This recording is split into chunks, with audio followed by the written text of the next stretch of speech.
John Russell Herbert and I saw a screening of Gran Torino in New York, and he had about 10 things he rattled off that were wrong with it as far as the avoided or misrepresented legitimate social analysis. And the big one was that it overlooks the elephant in the room as far as racial tensions. It picks the Hmong people instead of black people. And I came up with the idea that if we could put an actor in blackface, a white actor, that this would force the audience to confront this hypocrisy of who can say what about whom. John lent me the wig that you'll see Iskander wearing, and not too long after that, Iskander was born. That's what you hear in the voiceover. So in an almost ham-fisted way, you have Iskander reciting Brutus. That was really something somewhat experimental, as was the montage you just saw. It was pieced together from footage we had taken different times during the shoot, kind of just exploring the city. None of them were part of any specific scenes that we had a clear idea for at the time. And obviously, the parallel between America and Rome, and the title tying into Spengler's meta history, the decline of the West, are all things the audience is expected to know. And then, of course, at 50 seconds there, it cuts to the interior of a nice Manhattan apartment, and two key characters, Harold and Jamie, are introduced, and really two major components of a rigorous allegory are introduced. You have the conservative, sterile believer in genetic determinism, and the somewhat archetypical feminist liberal hypocrite who's hassling him about the ever increasing complexity of how to recycle, and she's domineering him, talking to Iskander on the phone. And it was definitely something that was carefully thought out. Was how and when to go about introducing Iskander. So you hear his voice in the credits, you hear him referred to, and he's resisting this stereotype that black men have big dicks. And right there, it's not all that funny, really. It introduces a major concept that the blackface was really designed to make front and center, and that's that there's a dichotomy constantly being explored between the actors and the characters in real life. So, of course, the joke is that he doesn't have a big dick, but that's really a stereotype about white people, and of course he's played by a white actor. So right from the get-go, that dichotomy is presented, and of course their argument and her domineering nature, and basically the idea of the sadomasochistic relationships, where we'll see that develop more, but essentially the black people were slaves. They are set free, and you'll see a scene later at Lincoln Center where Harold stood up, and time and time again you see Jamie turn her sadistic venom towards her white partner or her white race. Meanwhile, she's either intellectually being manipulative, or later you'll see physically abused by black people, and actually going so far as to apologize for that. And I've personally seen liberal friends literally witness a black thug, butcher a white woman to death in front of them, and all they're able to think about is their privilege. And to me, that's haywire as all hell, and that's why this film was made. To address that. Well, this cuts to a scene that's primary function is to introduce Ian's character and Yanto, his pen name, and have Yanto put his book where basically the black people are going to get a hold of it, and his thinking is going to infiltrate them. But I didn't have clearance to use the title of Yanto Griffith's novel at that time. We were shooting that, so essentially that could be more clear. But because I didn't feel comfortable actually using the title, and we were shooting this on the fly, and I did get the okay, but it was after the scene where you'll see my father and sister and myself in blackface. But that's where they're discussing some of Yanto's ideas, and apparently, like his little nephew robbed a book from the library because it didn't have a security thing on it, because Ian had just planted his own works there, for all these young black folks or whomever else might be in the library to discover and read. So yeah, and the zaniness has to do with that's the bizarro mechanism.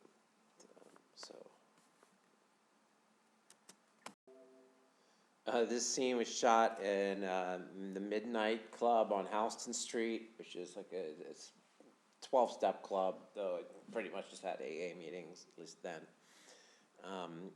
And it's noteworthy that I played Iskander and Bernard for the reason that I didn't feel comfortable just casting someone else in what could potentially be a dangerous role if the wrong people saw it and decided to attack me.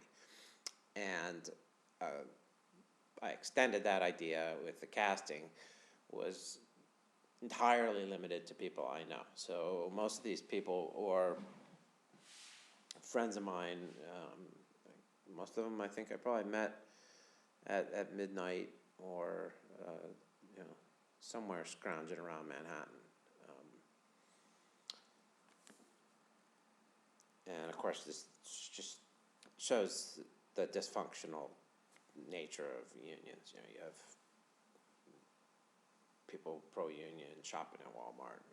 What could be more clear? So Jamie was cast because she had stalked me, the actress, when I was in high school. We went to the same high school, and even did some save and rescue behavior where I got a flat tire and she was suddenly there to save me. And I knew she'd be obsessed with me, and somehow I thought I'd be able to control her. The reason that was a mistake, but she was perfect. Like she basically just playing herself, and that idea carries throughout the film.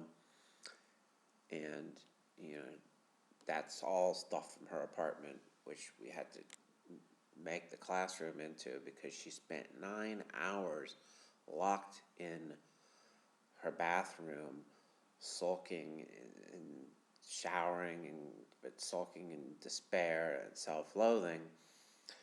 And eventually we just started setting up the classroom, shooting the shot. She finally came down. And this was after a year of her seeing me give some other woman attention and sabotaging the whole film, like not showing up for important scenes. So, at some point I inserted myself in her role and tried to do that with strategic precision, so that it basically served the meta narrative. but this is where Bernard's introduced, so it's the first time you see blackface, and we're working in her apartment, and all those little trite sayings, just show that she's the perfect person. She is, Jamie. I mean, God, that was something else. After dealing with her that whole day, we shot the abuse scenes you'll see later, and quite frankly, I was like ready to get in that character after God knows how many hours, a long time to get scenes that were supposed to be in a real classroom, and ended up doing what we could with her apartment. And yes, she's made out to be the idiot, the self-seeking, hypocritical idiot that she is, taking the obvious any answer from the black guy will do. And the other guy can't say anything right. But, oh my Lord, was that something else shooting that. And this montage is shot actually on location in Baltimore, where John is from, and his novel, his Yanto trilogy, is set. And he works as an art model within the Ivory Tower, a black-dominated city. And the basic idea is, no one can describe the attackers in the liberal Ivory Tower because they're all black. And this conversation between Jamie and John, or Ian, is taken directly from conversations we used to have about hip-hop. And it took quite a while for him to convince me any of this socio-political analysis was particularly important. But eventually, obviously, we made films. This scene was shot in Dr. Jim's apartment. He plays Harold. You'll see the Eigenwerfer introduced, which an old friend of mine had taken a German class and flunked it because instead of Scheinwerfer, which is a word for headlight, it means like shine thrower or light thrower, he put Schweinwerfer, hog thrower, and I always remembered that. And Eigen means characteristic, so the idea is that this device will read someone's genetics and predict their psyches and project their psyches based on genetic determinism. And this was shot in his apartment. Like a lot of the scenes, when you see a nice interior, were shot in his 3rd Avenue or Lexington Avenue apartment in Manhattan. And the priest Frico character is some amalgam of inspired by William S. Burroughs, unquestionably. I mean, the cattle prod is an homage to Benny's Video, Michael Haneke. So there are a lot of references throughout the film.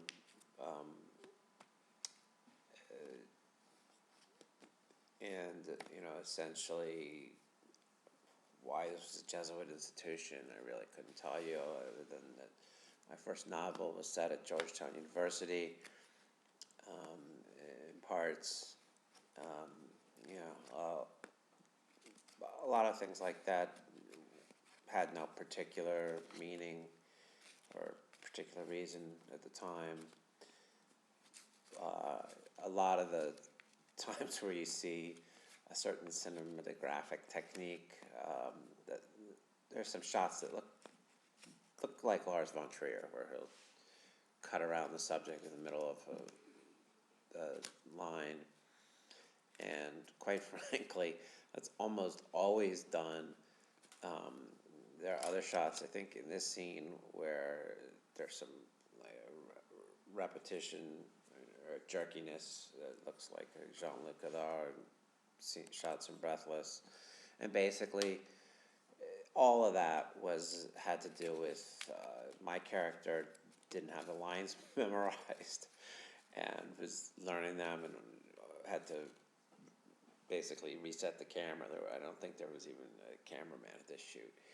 And Jim wasn't delivering the lines the way I wanted to, so we had to do them in short. I think he was learning them. He didn't have them memorized. So, and that union scene with Elliot was the worst. I mean, I had to actually sing the lines to him to get him to be able to deliver them in anything close to a naturalistic naturalistic speech pattern. And when you see a lot of cutting, it's basically designed to look like we're trying to do something artistic to hide the fact that the actors are unprepared. Now, the cognitive science and psychology that Jim is talking about is, I'd say, things I explored as a genuine doctoral student in the cognitive science department at UCSD. I worked with Francis Crick on how consciousness could arise from a material substrate, and things like that are substantive discussions and potentially genuine intellectual merit. That's what we're shooting for, and that's contrasted with this Frico Burroughs character, who notably studied under Wilhelm Reich and did launch off into a pseudoscientific deep end, but maintained a high degree of artistic integrity. So we're tinkering with that dichotomy there. Of course, Crick famously worked with James Watson, who's been in and out of the news trying to sell his Nobel Prize, and he was the one who actually had the revelation as to the double helical structure of DNA, and also has come out saying he believes black people are genetically inferior, and all that has to do with a lot of analysis of single nucleotide polymorphisms, so we see where the variability is in different genomes, and the reality is that most of that all occurred like 99.99% in Africa, it appears. So all of his notions are based on the idea that Europeans had a heavy dose of mating at some point before they were humans with some sort of different primordial man that gave them a higher intelligence capabilities, and so we're taking things with potentially genuine, substantive, scientific and philosophical merit as far as inquiry, and ramping them up and rolling into absurdism with them. That's a common theme we'll see throughout. And the Nazism also would perhaps not have even been in the film at all. And he becomes a Holocaust denier. And if it weren't for me seeing that awful Tarantino film, Inglourious Basterds, with a Jewish friend of mine who was just had a manner of getting under my skin and just thought this stupid revenge fantasy was great cinema, and clearly it was simply because he was a Jewish guy and was getting off on, seeing this revenge fantasy, and I just thought the whole thing was stupid and tended to get away from using illusions as a crutch. I think they can enhance a film, but I've definitely gone a different direction than from when I wrote The Ghost of Morality, which is entirely composed like a T.S. Eliot extended to a novel, where every single line is both autobiographical and depicting a nervous breakdown, but also a constant stream of consciousness and a stream of illusion at the same time. But where there are similarities are there are three constant streams going through the film, where you have the narrative, you have where I've discussed the subtext, where all of the actors are really playing shadows of themselves, so I've alluded to that illusion. And then at the higher level, say, you have an allegory going on, where everyone's representing some element of society. You have a conservative herald, who's the geneticist, and to some extent the intellectual backbone of the film, but gone haywire right. You have the archetypical feminist liberal hypocrite, Jamie. You have a couple of different black characters. One's a thug, and another's manipulating his way up the steps of the ivory tower, and other elements of racial identity, of Chinese getting in there, some offstage Latin American characters. So the idea is that really there's these clashes in interpersonal relationships are representative of larger, broader forces of society and even global political situations, all related to, as the title would suggest, the decline of the West. So clearly, Ian represents a white lower class or lower middle class, someone on the fringe of homelessness, but also clearly the person with the intellectual merit of the film. Also, some of those previous location montages did, of course, have some shots of New York, including at MLK High School, which is obviously symbolic. And there was a short scene there where he's talking to a character named Sarah, who's supposed to be in that class, and she agrees to go out with him, but then changes her mind because he's not, basically he's not black. And that's a real phenomenon that we're not afraid to explore. I can't tell you how many people I went to college with at a predominantly white liberal arts institution who have diversity as a new form of trophy on their arm. And at every turn, we see Jamie attacking and marginalizing anything Ian tries to say, but she doesn't really do it with intellect. She does it with her position of power over him. And all of this absurdity, one of the functions of this liberal dystopia is to normalize Ian's position, which isn't taken as normal in mainstream society. It is marginalized, even though it has more intellectual merit and coherence than what he would call pop liberalism, he being John Russell Herbert. And as far as the Nazism, it represents a few things. It wasn't critical to this socio-political analysis, but it, to some extent, you could see it as a shot at Hollywood, which every bad guy is 9 out of 10 times they decide to make them Nazis to the point of ridiculousness. But actually, when I saw that Tarantino film *Inglourious Bastards*, this Jewish guy really did piss me off to the extent it's kind of like the opposite of Michael Haneke's treatment of in *The White Ribbon*, which is very thoughtful.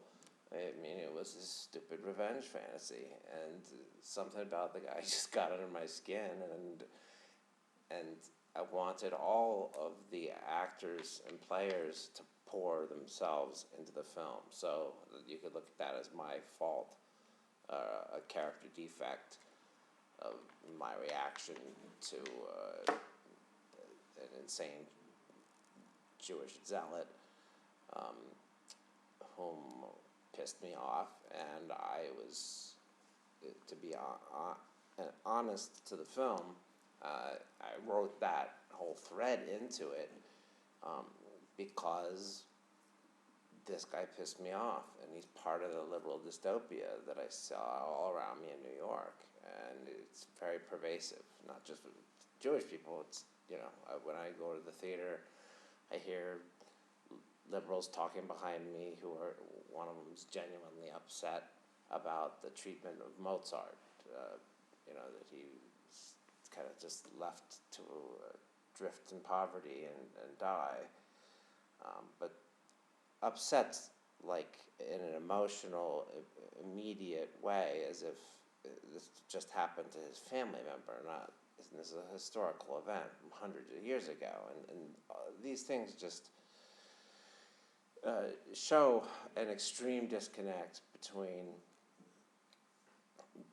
these liberals with this crazy fantasy worlds in their head, but who are doing real well in this service economy. They're the winners of the service economy that we see as on a doomed trajectory geopolitically. So adding that level of absurdity was essentially,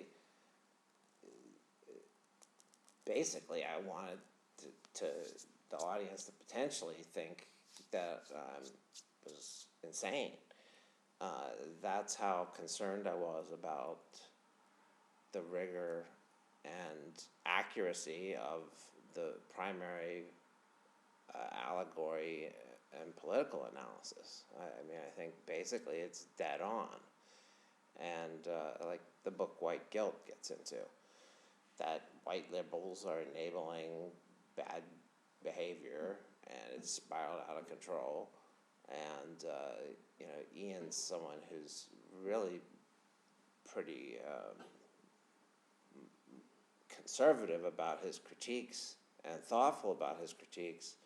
And I just spun this insane world all around him on all sides, even though there are certainly quite a few grains of truth in what Harold has to say, but he's taken to an extreme. Everyone's taken to this extreme in a liberal dystopia, and Harold also is marginalized.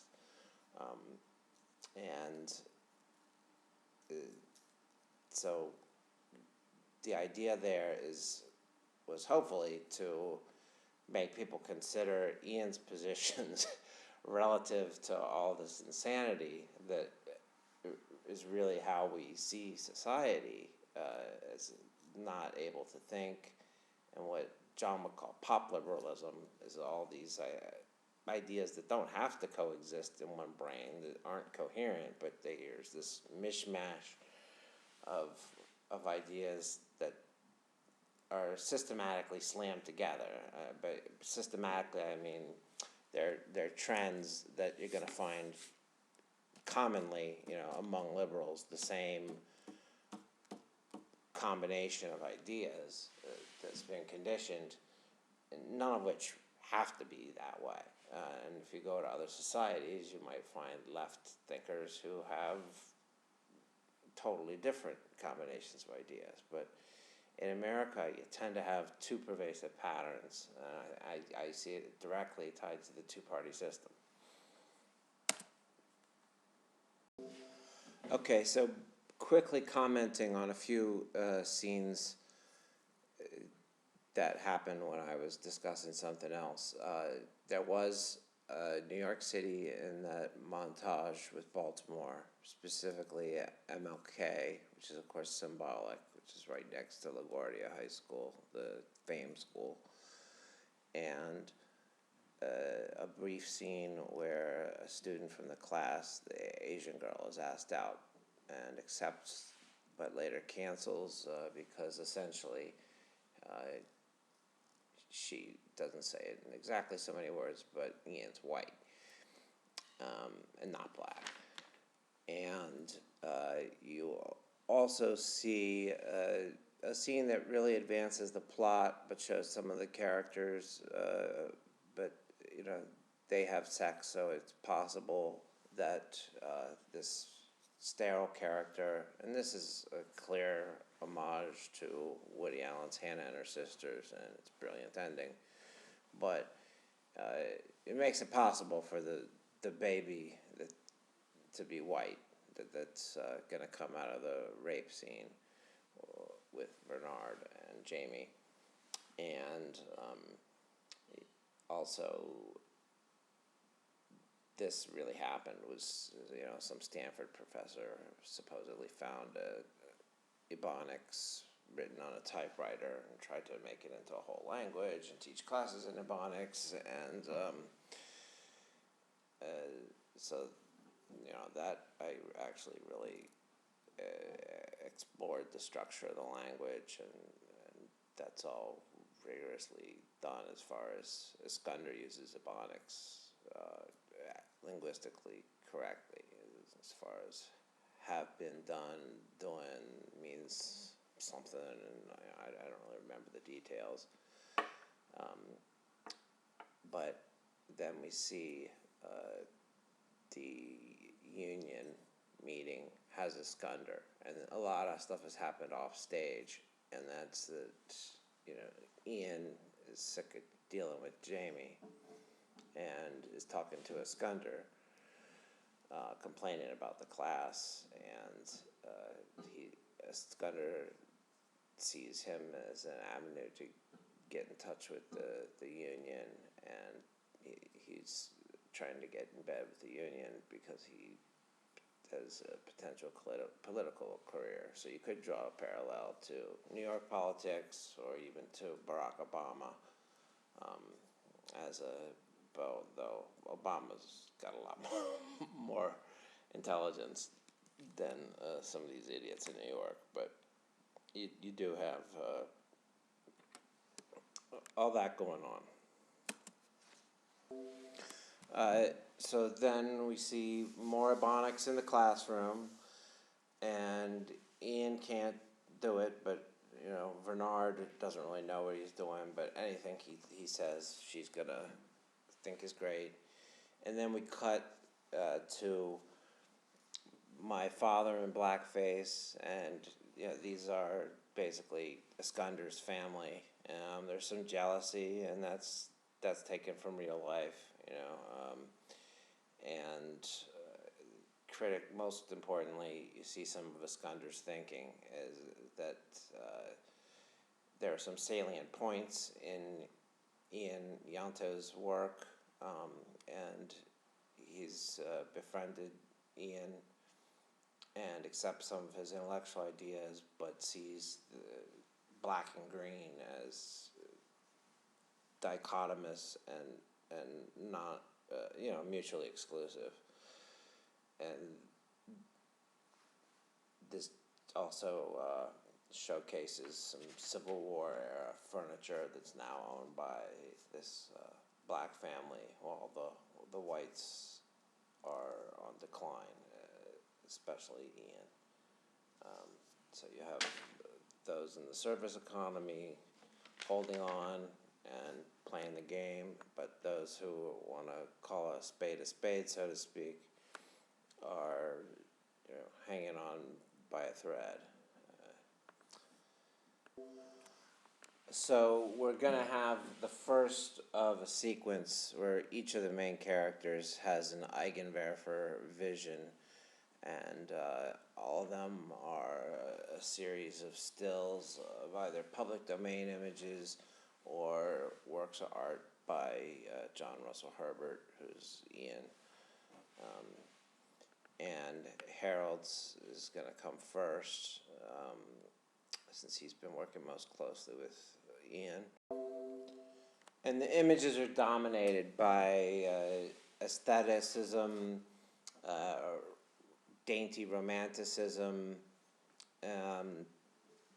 There's it's a gay actor, and there's some jokes, but this is more serious portrayal of Harold's soul, and Harold was actually Dr. Jim's sponsor in AA, who was a kindergarten teacher or something, a gym teacher, who used to put him through for a doctor these really ridiculous exercises. And so you see these images of beauty, essentially, and then you start mixing in catastrophe. And so this is what he's,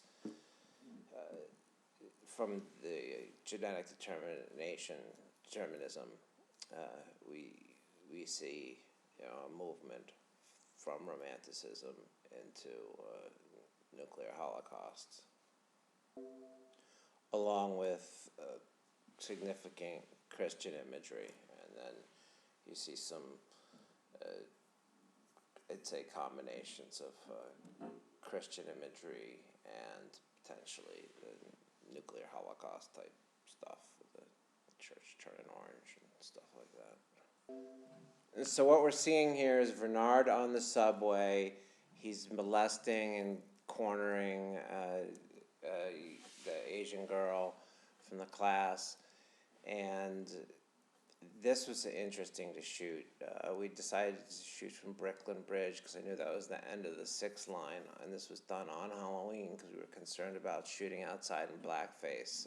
All blackface shots outside were done with a lot of preparation, either on Halloween or there's some speeches that were done real early in the morning. But anyway, these were done forgetting that the 4 and 5 line roll right through there, so there's a lot of traffic. It wasn't just a quiet end of the line. We went all the way down to the end of the platform, and there's only one person standing there and waiting for the 6 train to turn around, and it's this black guy who's extremely interested in what we're doing.